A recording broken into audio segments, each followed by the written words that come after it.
وعلیکم سلام ورحمت الله وبرکاته. محترم وروره، یو ورور پوښتنه کړې ده چې د نسوارو په اړه باندې روزه پر نسوارو ماتیږي که نه ماتیږي. ما مخکې په دې بحث کړی و محترم وروره، ماتیږي خو او پاتې سو کفاره هم علامه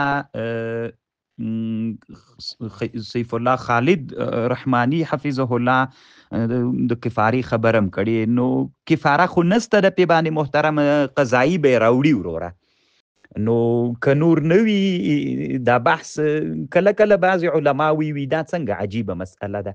علما ورونو صدن للذرائع یو ښه باب ده، باید مسلمانان له دغسې مسایلو ته متوجه کړل سي.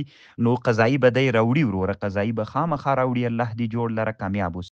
وعلیکم سلام ورحمت الله وبرکاته. یو ورور پوښتنه کړې ده، سړی په روزه کې کار وکي او ګرمي وسي سر لوند کی، نو پروا نه کوي محترمه، روزه نه خرابیږي. الله دې جوړ لره کامیاب.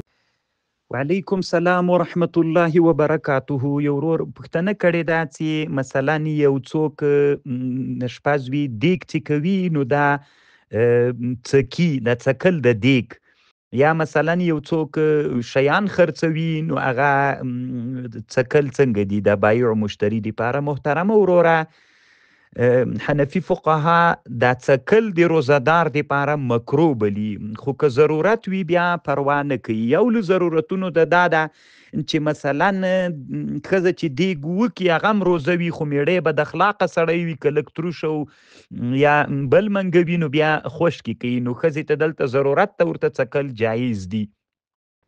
یا مثلا د اشپز چې چا نیولی ده، هغه چاته چې دی کوي، هغه خان، هغه وزیر، هغه ملک، او هغه بیا سپکه کوي، نو بیا که دلته دام عذر ده محترمه. او یا علما وایي چې څکل د روزهدار دپاره د شاتو یا د تیلو چې دا معلوم کی چې دا جید دي که ردي دي، نو د شراب په وخت کې قاضي خان وی دا مکروه ده. بیا د قیل په لبه ذکر کوي، وقیل لا بأس به اذا لم یجد بدا من شرائی او یخاف الغبن. نو محترمه اصل کې د قاضي خان خبر هم دغه ده چې دا مکروه ده محترمه. یو که ضرورت وي انشاءالله ډیر پروا به نه کوي، کنی بیا هم فقها د کراهیت خبره کوي. الله دې جوړ لره وروره کامیاب اوسي. فتاوا هندیه. وعلیکم سلام ورحمت الله وبرکاته. یو ورور پوښتنه کوي چې سړی پیشلمي ته راجیګ سي، نو محترمه دا خو تقریبا د شپې اخره برخه ده، دلته تهجد افضل دی وروره. تهجد دی مو کی که وخت د قرآن تلاوت دی وکي. الله دې جوړ لره کامیاب اوسي.